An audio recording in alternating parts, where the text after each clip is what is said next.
আচ্ছা ঠিক আছে। এই অশিক্ষিত চাষার বাচ্চা চাষা, তোর এত বড় সাহস হয় কি করে তুই আমার গাড়ির উপর বস্তা রাখছস?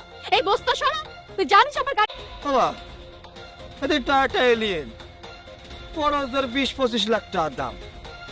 আমি তো ভাবছি এমন ভাবে বলো 20-25 লাখ টাকা চোখে দেখছিস? তুই এত ভাব কেন দেখাইতেছিস? তুই যেমন ভাব দেখাইতেছিস মনে হচ্ছে যে তোর পকেটে লাখ লাখ টাকা আছে। আর তাছাড়া এই আপা মুখ সামলায় কথা কন। এই তুই আগে শুদ্ধভাবে কথা বলা শিখ, তারপরে। ও আচ্ছা তাই।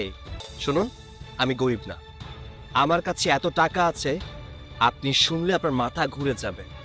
আর হ্যাঁ, আপনার তুই আমার 14 গোষ্ঠী নিয়ে কথা বলিস না। এই তুই কি এমন করস? তোর কি আছে, কি যোগ্যতা আছে তোর? তোকে দেখেই তো বোঝা যাচ্ছে যে তোর পকেটে 20টা টাকা। সবজি বিক্রি করে কয় টাকা ইনকাম করিস প্রতিদিন? বড়জোর 200-300 টাকা। আর 200-300 টাকা ইনকাম করে এত বড় বড় লেকচার। চাপাটা না একটু কম মারিস না। এই তুই নড়তেছিস না কেন? তুই দাঁড়ায় আসছিস কেন?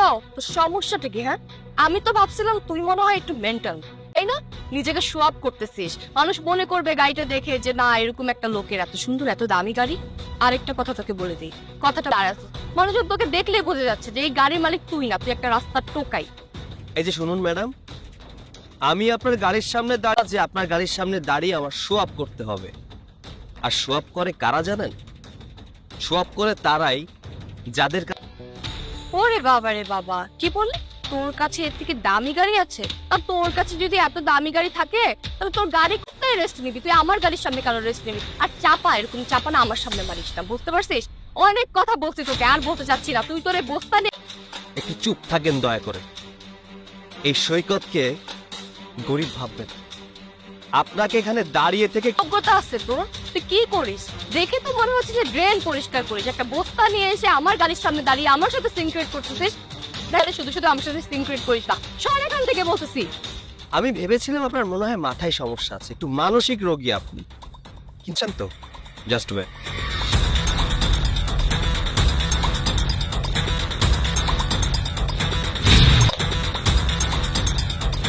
নিন, টাকাগুলো তুলে নিন আর গাড়িটা আমাকে দিয়ে দিন।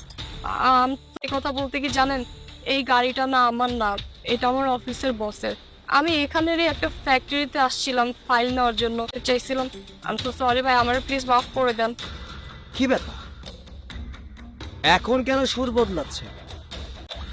আপনি যতক্ষণ আমাকে অপমান করেছেন আমি চুপ ছিলাম, বাট আপনি চাষিদের নিয়ে কথা বলেছেন, তাই আমার মাথাটা গরম হয়ে গেছে। তারা কষ্ট করে বিধায় আমরা প্রতিনিয়ত খেতে পারি। তারা যদি কষ্ট না করতো তাহলে আমাদের পেটে ভাত জুটতো না। আর খরচ করলো, মানুষ বড় লোক হোক বা গরিব, প্রত্যেকটা মানুষকে সমানভাবে সম্মান করতে হবে। আমি হয়তো চাষি নই, তাহলে আপনার খবর ছিল। আর হ্যাঁ, যাওয়ার আগে আমার পরিচয়টা দিয়ে দেই। I am Saikat Ahmed, the owner.